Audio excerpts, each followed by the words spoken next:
Hey, my friend. Welcome to Inspired to Run podcast. It's been a few weeks since I've been here behind the mic and recording an episode. So happy to be back and really want to share what's been going on with me personally. And, really it has a lot to do with burnout, which is the topic of this conversation today. And I want to share a little bit about what's been going on with me and, an update on my races and kind of how I've been kind of working through what's been going on. So, where we left off in the last episode, I was talking a little bit about my races over the summer. So, talked a little bit about the Spartan DEKA mile, which I did a teams race with my teammate Mickey, and we had a really great race. And it was the first time that we had done a teams race together. And we learned a lot and, really kind of prepped us for races that we did after that and one that's coming up. So that was one of the races we talked about. And then I talked about my Father's Day 5 miler. And then that brought me to the Spartan DEKA Fit in Charlotte, which is when I did another team's race with Mickey. And I share a little bit about that in the last episode.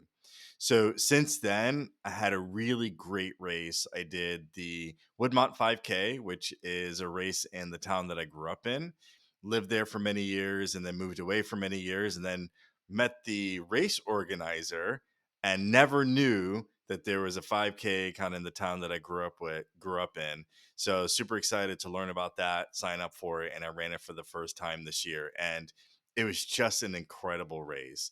I went into the race not having run it before with very little expectations, but I really just wanted to do well and just kind of be in line with, my times and just kind of how I felt and performed as with my other recent races. And I actually did much better than I expected. I ended up doing, I want to say like 7 minutes and 55 seconds a mile on a relatively flat course and a relatively mild day. So not too cool, not too hot. So I was really happy with myself kind of going through that race and how I performed. And, I went from there to the next DECA Fit, which was in Philly. So I did another team's race with another teammate, Chrissy. She's incredible. She did really well that day in her age group and in another team's race. And I think we had a really excellent team's race together, and it's a lot of fun. And she's just a phenomenal athlete. So we did that, and then after that, I kind of rolled into the Gulf Beach half marathon. And I think this is my third year doing that half marathon. And I really enjoy it. Again, in the town that I grew up in, relatively flat course, a couple of hills here and there, but just really beautiful. Big part of the course is kind of along the beach and the shore. The race organizer is excellent. There's always a lot of great energy in the race, and Chrissy actually runs that race as well. So it's been kind of cool for a couple of years in a row that we've been able to run it. So I'll talk a little bit about kind of how I did in that race because that really is going to lead into the conversation for today. So hadn't really been doing all of my training kind of leading up to the race, but I've been feeling pretty good. Again, I did the Woodmont 5K and I did really well. I did the DECA Fit in Philly, and the runs were hard, but I just chalked it up to just being that day. And I just kind of kept up with most of my runs and training, but not to the extent that I had been doing kind of for previous races in the past. So I walked into the Gulf Beach half marathon thinking, feeling pretty good about myself. So I would say that, my best time was about an hour 54. I was looking for, a 1 minute or 2 minute PR. And, I started off the race doing really well. I want to say, first few miles, I felt pretty good. I tried to keep my heart rate in check and I had a pretty good pace. And then before I knew it, I would say about halfway through the race, I found myself with about a 2 minute buffer, meaning I was 2 minutes faster than my goal time, which was already a couple of minutes faster than than my PR. So I was super excited about how I was pacing, and I was even more excited about how I was feeling. I was still feeling pretty good. And I can't tell you what happened, but I hit maybe about mile 7 or mile 8. And that's when I really started to feel it. Maybe the race started to catch up with me and I started to burn through my buffer, which, at that point in the race is fine, right? So you have about 5 miles to go. So all I really needed to do was just kind of hang on to that goal pace, which was about 8 minutes and 30 seconds a mile. So just hydrate, just fuel, and just kind of hang on to that pace. And I just got to the point where I was just losing more and more buffer. And then I started to fall behind. And, I just did the best I could and I kept moving and I just tried to hold on, but, just got really slower and slower as I progressed through the race. So I ended up finishing the race in a much longer time than I anticipated, very far away from my PR and very far away from my goal time, unfortunately. And this is the part that kind of leads into the conversation because typically when I finish a race, I start to think about like, here's everything I think I did well. Here are the things that I think I could have improved on. And sometimes I kind of beat myself up over the performance if I don't really hit exactly where I wanted. But, I ended this race and I just had a really different feeling. And the feeling was, I did what I did. That was the race. I'm just going to move on and really didn't think deeply about like, here are the things I could have done better. And here are the things that I think I did well. And really excited to kind of get back into my training and get to the next race or, think about, how I want to do next year. And that part kind of bothered me more than my performance in the race because it's not typically, how I am, how I kind of react to my performance. So I started to think maybe there's something else that's kind of going on, right? And that's kind of what led me to maybe I'm just kind of burning out. It's been a really long year of training. It's been a really long year of races. There's been a lot of things happening kind of in my personal life that I've been working through, professionally and personally. And it's been really heavy this year. So I'm like, gosh, maybe I'm just burnt out. Maybe I just need to take a break. Maybe I just need to kind of rethink the rest of this year or maybe even rethink next year. So some time has passed, a couple of weeks have passed, and I've really thought about this deeply. And I want to share with you some of the ways that you can kind of bounce back from burnout and kind of share with you my personal experience over the last couple of weeks and share with you kind of what's coming next and why this is so important for me to bounce back because the exciting news is I have a marathon that's coming up in France towards the end of November, so just right before Thanksgiving, and this is my first marathon. I'm really excited about this one because it's one that I have friends that have run it before, and I really wanted my first marathon to be special. And then after that, I have the DEKA Fit World Championships, which at this point, I don't know if I'm in yet, but, really hoping that I have the opportunity to run teams with Mickey and or Chrissy at World Championships.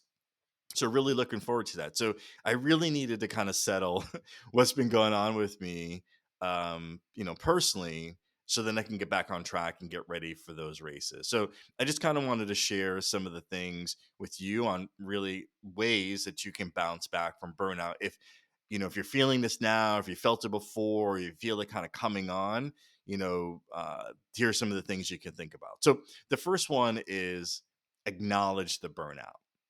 And, maybe I'd been in denial for a really long time. Maybe I started feeling this months before. Again, a lot of races on the list this year, which, as I thought about it, I was like, gosh, I really kind of slimmed down the number of races that I'm doing. But all in all, it's still a lot of races compared to what I used to do in the past. Really, going back 3, 4 years ago, I really didn't do a lot of races a year, maybe just a couple. So this is a big change for me over the last couple of years. So that was the first one, is just kind of acknowledging that I'm burnt out, acknowledging the way I was training or reacting or responding to my performance was just different than had it been before. And that for me was just kind of one of the signs like, hey, maybe something's not right. Plus, there's just other signs that I would say of things that I just didn't have interest in. And I'm just wondering, hey, maybe there's something different here that I need to address. So the first one is really kind of acknowledge the burnout. And the second one is probably, I would say, obvious, right? But it's important to note you need to rest and recharge. So sleep obviously is a big part of that, and I assure you I got plenty of sleep kind of after the half marathon. and I took time off. So I didn't run for about a week. I didn't do anything. I didn't run, I didn't work out, I didn't train for about a week because I really just felt like not only just physically, but just mentally, I just needed to step away from the training and from the running just for that amount of time. And I know that's hard. I mean, I'm thinking about it like I don't have time to take a week off. I have my first full marathon that's coming up, in less than just about 2 months, maybe a little bit over 2 months. So I don't have time to take off. But I feel like if I didn't, I probably would be in much worse shape at this point. So I took the risk, I rolled the dice, and I took some time off from running. And I want to reference some past interviews and episodes in this conversation because I even received this advice and we've even talked about these things on the show in the past. And as I've been reflecting and as I've been preparing for this conversation, I'm remembering, hey, there's some interviews and episodes that I want to share with you now that touch on these topics. So the first one, kind of on under this rest and recharge kind of step, is take a listen to episode 97, how to improve recovery as a runner. And that was with Ryan Hurley. Ryan is the founder of Lagoon Sleep. We had an excellent conversation around recovery, and I would recommend that you take a listen to that episode. The next one is set boundaries. And this one for me is super important because it goes way beyond just training and running for races. This is probably an area of opportunity, or I would say challenge, that I've had for many, many years, personally and professionally, around kind of setting boundaries and thinking about, the commitments that I make. And I'm the kind of person that tends to say yes, and there are a number of cases where I probably need to say no. And I've gotten a lot better about it over the years. Again, there's a number of races that I said I'm just not going to do this year. There's a number of other things that I just said no, because if I do those things, I'm really going to put other things at risk, right? I'm either not going to do them on time or I'm not going to do them a good quality because I have a lot of things kind of on my plate. And setting those boundaries and having commitments that I can actually do and fulfill is really important to me. So that's something that I've worked on over the years and something that, I continue to kind of think about and work on. So making sure you have the right set of commitments and setting your boundaries. The next one is reconnect with activities that you enjoy. So this one's kind of an interesting one because I enjoy running. That is an activity that I like to do, right? So that kind of takes me away from all of the other things that I need to kind of deal with and do in life. So for me, I'm like, all right, well, what else do I do, right? If I'm not running and I'm not training, I had to think about, what are some of the other things that I like to do. So I don't watch like necessarily a lot of TV, but I do enjoy movies. So, kind of during that time, I spend some time watching movies, which I enjoy doing from time to time. I also have started to get massages, which I've kind of done in the past, and it's not something that I totally enjoy, but it does kind of help me relax, and it does help me, obviously, if physically, if I've done a lot of training or I've done a lot of running. Massages is something that helps out a lot, so that's something that I've been doing lately. And then something else is not entirely relaxing, but it's definitely helped me, is getting things done around the house. And I think, having things linger and not getting them done on time and having clutter or whatever the case may be, I feel like has been this mental load for a really long time. So by getting those things done, it's checking those things off the box and just kind of getting them off my mind, and then kind of freeing me up to think about other things or just even relax. So while getting things done around the house, I don't know if I call it an activity that I enjoy. I think it definitely kind of helped me during this recovery period. The next one is physical exercise. And again, I needed to step away from physical exercise because I feel like that had been, a large source of what has been burning me out, among other things in my life. Not the only thing, but that was one thing that I had to step away from. But if it's not physical exercise that's kind of what you're facing right now, it is a really good way to kind of help with burnout. And I had a really great conversation with Fitz Kohler. She's the founder of Fitness. I've had her on the show a couple times. And go ahead and listen to episode 94, Avoiding Burnout and Enhancing Performance and Enjoying Workouts. And we had a really great conversation about, how physical exercise can help, boost your mood and help you overall. But she talks about how different types of exercise too can kind of break things up and the monotony of it. So really good listens. I'd recommend that. The next one is around mindfulness and relaxation. So, mindfulness, meditation, deep breathing exercises, those are all things that could help you kind of manage stress. And it's something that I've done in the past that I keep saying, gosh, I really got to get back into it. And as I work back into my routine, that's something that I have to do. But because I feel like when I did it before, it really, really helped me kind of during that time. So, one of the episodes that we had a really great conversation around, especially deep breathing exercises, was episode 105. And that is Six Pillars of Optimal Performance and the Power of Grit. And that was with Brad Ritter. And Brad's a great guy. We had a really great conversation. He has a really incredible story. I definitely recommend that you listen to this episode. He also has a book out that you can pick up, but a lot of great tips kind of in this area and really love his framework.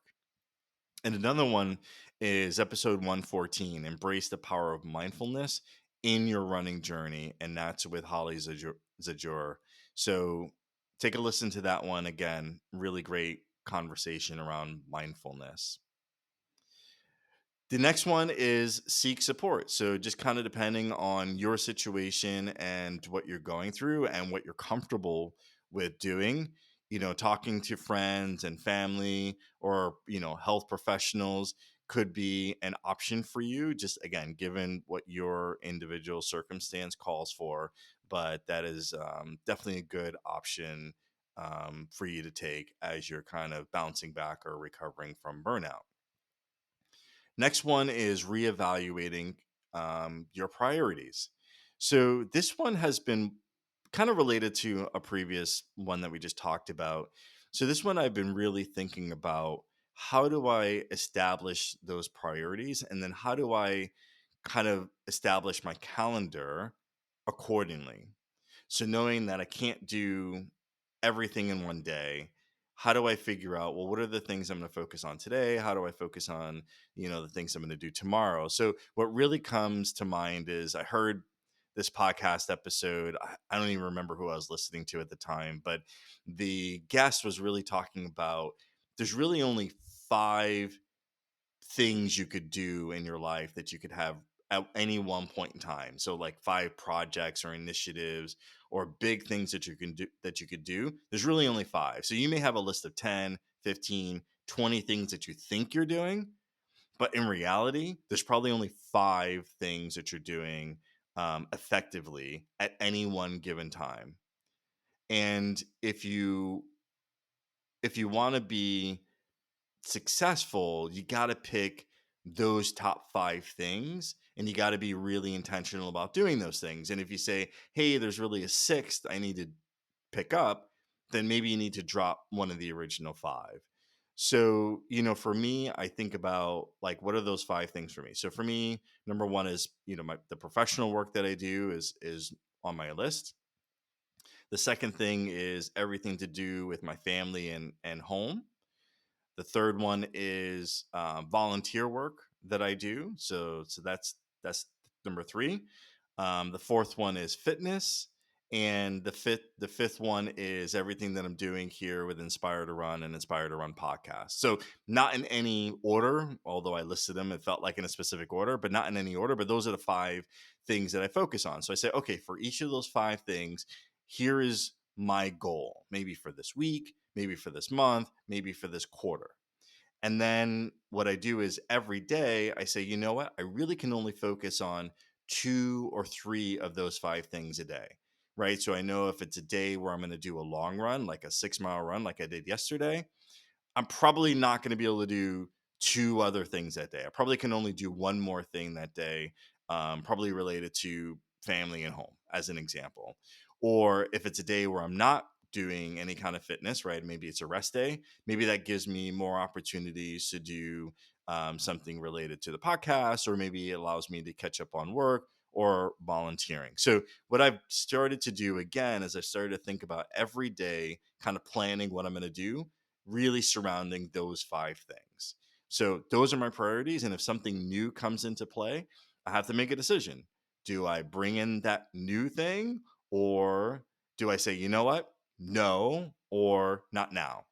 Or do I drop something from my original five, which I just gave you the list? Probably something really hard to do for me to drop something from that list, but maybe I deprioritize one thing to prioritize something else. But that's kind of how I'm thinking about, my priorities. And again, that's kind of what stuck with me for a while, is really just those five things. So the next one is around kind of getting back into your routine slowly. So after about a week and a couple of days, I started to feel relaxed. I started to feel like, all right, physically I feel better, mentally I feel better. And oh, by the way, in just about 2 months, I have this marathon coming up, and I really need to kind of get back into my routine. So what I did was, I just kind of picked up the plan from where I am at this point, being 2 months out, and I just kind of slowly just did my own thing and got back, put my running shoes back on and got back out there and did just a little bit, just quick 10-minute run. I did a little bit of strength training, and just to kind of get my body back into the groove. So just slowly returning to where I was, and then doing my, plan over the next 2 months, getting me to my marathon.